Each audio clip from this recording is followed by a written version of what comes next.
અંકિત મહત્વપૂર્ણ સમાચારથી બુલેટિનની શરૂઆત કરીએ। ખેલૈયાઓ માટે ચિંતાજનક સમાચાર સામે આવ્યા છે। નવરાત્રી દરમિયાન વરસાદ મજા બગાડી શકે છે ખેલૈયાઓની। હવામાન નિષ્ણાત અંબાલાલ પટેલે આ આગાહી કરી છે કે બંગાળના ઉપસાગરમાં એક સિસ્ટમ સક્રિય થઈ છે। 27 અને 28 ઓગસ્ટે વાતાવરણમાં પલટો આવશે। સપ્ટેમ્બરની શરૂઆતમાં ભારે વરસાદની આગાહી કરવામાં આવી છે। રાજ્યના કેટલાક ભાગોમાં ધોધમાર વરસાદની આગાહી કરાઈ છે, જેમાં અરવલ્લી, સાબરકાંઠા, પંચમહાલનો સમાવેશ થાય છે અને કેટલાક ભાગોમાં 4 થી 6 ઇંચ જેટલો વરસાદ પડશે તેવું હવામાન નિષ્ણાત અંબાલાલ પટેલે કહ્યું છે।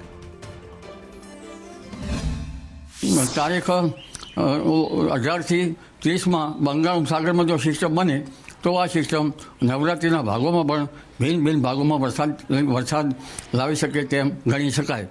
અને શરૂઆતમાં જોઈએ તો નવરાત્રિની શરૂઆતમાં વાદળવાયુ જણાય અને તારીખ 6 નવરાત્રિથી 10મા નવરાત્રિ સુધી રાજ્યના ભિન્ન ભિન્ન ભાગોમાં ક્યાંક ક્યાંક વરસાદ થવાની શક્યતા રહે।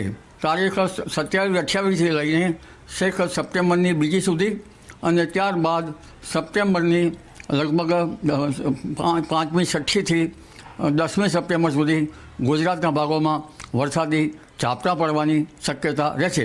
આ વખતે સપ્ટેમ્બરમાં થી ઓક્ટોબરમાં હવાના હળવા દબાણ બંગાળ ઉપસાગરમાં બનશે અને ચક્રવાત પણ બનવાની શક્યતા રહેશે।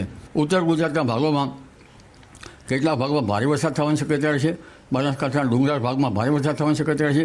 અરવલ્લી, સાબરકાંઠાના કેટલાક ભાગોમાં એટલે વરસાદ બધાય નહીં થાય પણ કોઈ ભાગમાં ભિન્ન ભિન્ન ભાગોમાં ભારે વરસાદી